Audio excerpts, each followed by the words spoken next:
Be awake, be informed, be prepared, and have a plan. October the 24th. There's a major problem in Michigan and all across the United States of America. And there is a major cover-up taking place. It's being covered up. It's being swept under the rug by local police departments, city officials, states, and our federal government. And it's human trafficking. Another case in Michigan, this time in Ionia County, at the Meijer store. A young woman, a mother with her child, was nearly abducted by a Pakistani man who we believe his wife was the accomplice. She's going to tell her story. Her name is Allison. And I want to apologize ahead of time for the poor sound quality. Turn the television off and listen carefully, because it's an urgent warning for everyone. Right after this incident, the same Pakistani man, Indian man, who we believe his wife is the accomplice, tried to abduct another mother and child, this time outside in the parking lot. Again, I'm using a format called Screencast-O-Matic, and it's the free version. I don't have the funds to update to a better version, so listen carefully. And I apologize for the sound quality.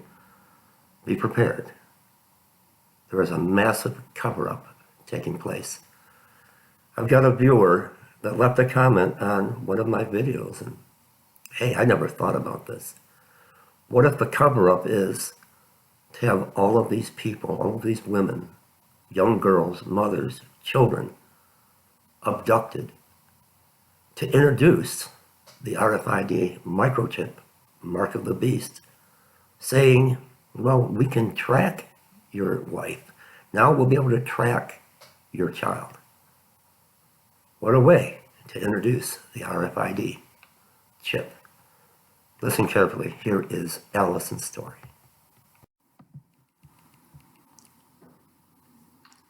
I am coming to you guys live from my bathroom, so sorry if it's echoing in my shower, but this is the only place that I can hide from my kids. So I never go live. It's not me to go live. But something happened to me today that was extremely scary, and just like I'm still so shook up about it. I can't even believe it happened to me of all people. But human trafficking is the real deal. Michigan is the second in the nation. And today I was at the Meijer around noon, just Kennedy and I, just doing a typical grocery shopping, going through my list. And I was about halfway done, and Lou was just getting fussy and wanted to get out of the cart as usual. And I let her out, and we were just walking, and like moments later, I turned the corner into the baking aisle, and I was to the right of the aisle, like right around the corner, and I felt someone put their hand on the small of my back as they came around this left side of me, and it was an Indian gentleman, older gentleman, probably 50s, 60s years old, and yes, Kitty, yes. And he asked me if I celebrated Halloween, which I thought was kind of a weird question, but I have also been there when dads like don't want to get kids for, whatever reason. So I said, yeah, we celebrate Halloween. And I really, honest to God, thought he was going to ask me what kind of candy was popular. Like, he was Indian, barely spoken any English, so he just, didn't know about Halloween, I figured.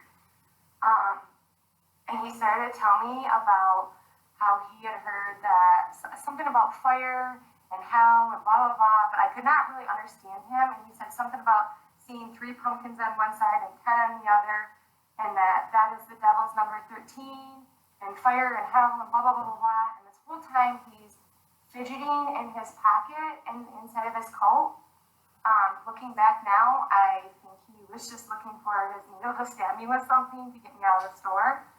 Thankfully, there was 2 ladies, a mom and a daughter, right in front of me, about 5 feet in front of me, and they went around the pole and just lingered right there as this stranger, he put his hand on my shoulder and kept just talking broken English and about hell and to save my daughter, I should not be celebrating Halloween. And so I just started yelling, thank you, and he kept following me, getting closer. And so I just started screaming, thank you, just to make a huge scene. And as I did that and he realized I was making a scene, he jetted around the corner like so quick. The whole time in this conversation, now looking back at it, he kept pointing to my daughter, like visibly pointing her out to someone, but I did not catch it then. But looking back, there was an Indian woman at the very end of the opposite aisle, or the end of the aisle I was in, and he kept looking at her when he would point my daughter out. When I got away, there was thankfully like an 18-year-old kid stacking the shelves, and I just said, Sir, I'm not really sure, but something really scary just happened, and I don't know who to tell, but somebody needs to know about this that just happened. And he got right on his phone, and they called the general manager of the grocery section, and they came over and talked to me, and I left. I finished grocery shopping, and I left, and they watched me walk out the door. When I got home, I noticed on 2 garage sale sites that something the exact same situation had happened to a lady in the parking lot right afterwards. It happened to me. And it also happened at a Target in Lansing. I was told not to go public about this, but you guys, I know human trafficking is real, and I never thought that I would ever be, I don't want to call myself a victim because it didn't happen to me, but where my brain has went since then, that it could have, is I don't ever want any woman to ever think of that or have to be in that situation. So I am just here to warn every woman and child that I really don't know what to tell you to do except for be aware of your surroundings and trust your gut. Because when it first happened, I really thought the dude just wanted to know what kind of Halloween candy to buy. Like, I'm that naive or that friendly, I don't know, but that's definitely not what his intentions were. When it happened to the lady in the parking lot, he cornered her. She was trying to get into her car to put her child into her car, and he stood in the doorway, like blocked her from walking away from the car or anything. And she actually had to pretend like she was going to stab him with her umbrella to get away. I just cannot emphasize enough to just pay attention to your surroundings, and I don't know, don't let anybody, like, he put his arm on my shoulder and on my back, like, I don't know how I'm here still and safe, but I really believe it's to warn everyone else that this human trafficking is so real. Like, I thought that before.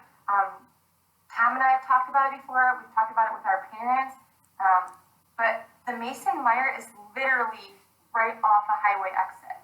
I don't want to say don't ever go to a grocery store that's right by a highway, but definitely beware, because obviously we could have been on that highway long gone with this crazy man in 2 seconds and never would have ever known, you know?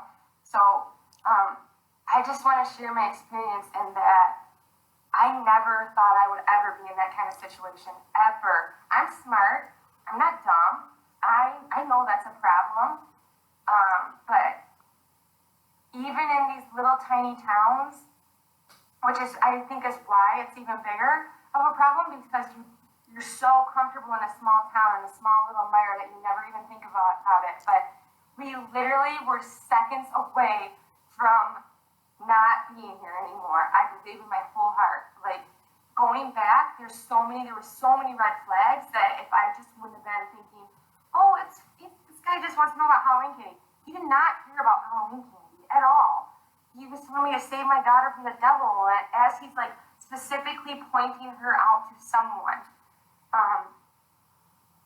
So I just feel really strongly about to not be naive about it and think that it just happens, wherever in big towns, or it's not going to happen to me. I never in a million years would have thought that it would happen to me, ever, ever, ever, ever.